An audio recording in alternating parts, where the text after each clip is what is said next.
Hello, everyone. My name is Jim Biringer. I'm with Full Press Hockey here up on YouTube, Full Press Hockey Podcast. Please watch, like, subscribe, follow along. Also on iTunes, Spotify, wherever you get your podcasts. We're talking about Jeremy Swayman, his contract situation. The NHL season's opened up. The New Jersey Devils over in Prague and Czechia. Global Series defeated the Buffalo Sabres.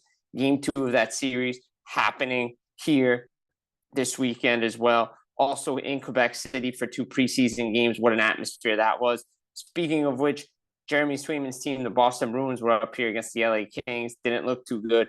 And here we are, this stalemate. We're getting closer and closer to October 8th, right? It's Tuesday night, opening night. His Bruins are going to be in Florida when the Panthers raise their banner. That rivalry in the playoffs the last couple of years, you've seen what's going on. Cam Neely comes out and says, I got 64 million reasons why I'd be playing right now. Don Sweeney's talking about how he doesn't fault the player for looking for his money. The Bruins have gone on and on and on in the same salary hierarchy for a long time, except this time they have a player who's pissed off, pardon my French. He's not happy. He's not happy about arbitration last year. Oh, by the way, he took them to salary arbitration last year. The comments about not performing in the playoffs, not being a playoff performer. Remember, guys, the Boston Bruins used Linus Ullmark in their historic season when they lost to the Florida Panthers in 7 games. However, Ullmark's injury after Game 4, when he was messing around with Matthew Tkachuk, cost the Boston Bruins the series. And then they put Jeremy Swayman in for Game 7, hoping things were going to change. Probably should have gone to him in Game 6, knowing you knew Ullmark was hurt. But that's in the past, and Ullmark's in Ottawa. Right now, Jeremy Swayman's trying to reset the goalie market for potential, right? We all see it all the time. Other positions get paid on potential, except goaltending. Bridge, short-term deal. More money, then the money comes. We know Igor Shesterkin's going from his current contract to a higher contract. We know that's happening. We know Shesterkin's going to reset the goalie mark, but Swayman wants to be paid on potential. We're seeing it with other players around the league. And Neely's bluff and Neely's raise on the turn, on the flop, got called by Louis Gross, who said they never discussed 8x8. We know, and according to sources to Full Press Hockey, what Swayman wants has been confirmed by other people in the National Hockey League. 8x8.5. Myself and Chris Wassel were on the Full Press Hockey Podcast earlier in the summer in July. We talked about it. That's where the deal was going to be. The Bruins, if you look at their salary cap, can't go higher than that. Even if they wanted to go to 9, it would hurt their team for the essential pieces that they need. Remember, they do have Jonas Korpisalo. They got him back in the trade with Ullmark. We know what Bob Essenza can do. But I think the issue for the Boston Bruins is paying a goalie on potential, right? We've seen in New Jersey, they wanted to go after Markstrom, proven entity. You know, everybody ties them to Askarov and other guys. They wanted a proven entity. That's why Barry Trotz went with UC Saros on a long-term extension. He knows what he can get from that goaltender. The Bruins wish, and speaking with Jamie McLennan, they wish they had another season where they could see what Swayman was at a 55, 60-game starter, not a tandem guy that had the Vezina Trophy winner with him. Now, look, Swayman showed last year that he could be the guy, and he took it over in the playoffs. Look, and obviously it helped when he went up against Toronto. We had a 6-0 record against going into the playoffs. So it definitely helped. And now Ullmark's not there, and this contract situation looms. They didn't go to arbitration. Neither one wanted to go through it again, especially Swayman. So that's off the table. No one offer sheeted him because everybody knew Boston was going to match it. And there's a cooling off period. There was, a lot of talk. There was a lot of heat that went on.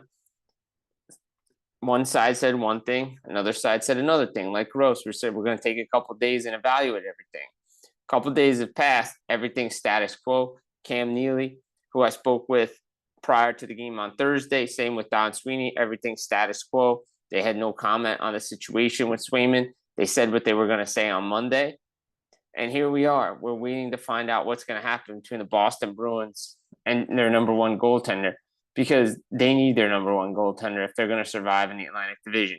This is a high-stakes poker game. Everybody's gone all in or about to, because we're getting to the 12th hour, 11th hour. And that's usually when deals get done right before the season. Obviously, the training camp, there was an unofficial deadline for that. But here we are. We're getting closer and closer to October 8th. And if the Bruins want to make noise in that Atlantic division, they need Jeremy Swayman. Is he being selfish? Well, he's trying to get paid for potential. And we see it around guys have played less games than 132 and have gotten 7-year, 8-year deals at $7-8 million. Jeremy Swayman's got great numbers at 132 games.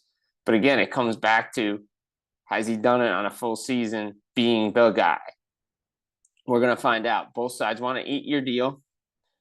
It's probably going to come in at 8.25, 8.5.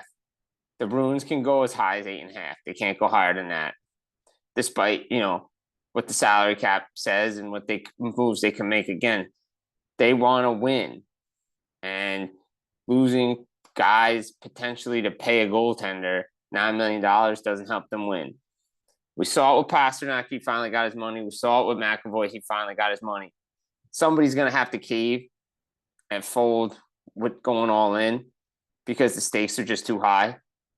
But again, December 1st, as Don Sweeney said, that's the real deadline. Because if he doesn't sign by December 1st, Swayman's not eligible to play this season or in the playoffs. And the Bruins want to get to the Stanley Cup playoffs. So this high-stakes poker game, it's going to come down to who wants it more, right? You look at it. Swayman's dug in. He cares about the money. He cares about being a Bruin, though. He wants to be there. He's told Cam Neely that. He stayed in Boston. He's worked out in these informal practices all summer. But push comes to shove, he wants to get paid what he rightfully thinks he gets paid. Not 6.25, 7. He wants $8.5 million. He wants to be paid like Connor Hellebuck. And Hellebuck's got 2 Vezina trophies, and he's been to a conference final. Jeremy Swayman showed what he can do as the Bruins' number 1 goaltender, because without Jeremy Swayman, maybe the Bruins aren't in the position they're in. So it's going to be interesting to see where things go. Again, a lot of mum's the word right now, right? No one's really talking. Louis Gross doesn't like to do things through the media. I think that was a well-calculated plan by Cam Neely and Don Sweeney and Charlie Jacobs, who likes to, like he says, wants to spend to the cap. So, look, the Bruins and Jeremy Swayman, it's a saga. And it's a high-stakes poker game. The chips are about to go all in. Question is who's got the higher hand? Right now, the leverage is with Jeremy Swayman because Linus Ullmark's in Ottawa. So we're going to see what happens. Jim Biringer here, Full Press Hockey. Guys, like and subscribe on the video. Subscribe along to the channel. More great content coming your way live from Quebec City. Take care and enjoy the NHL season.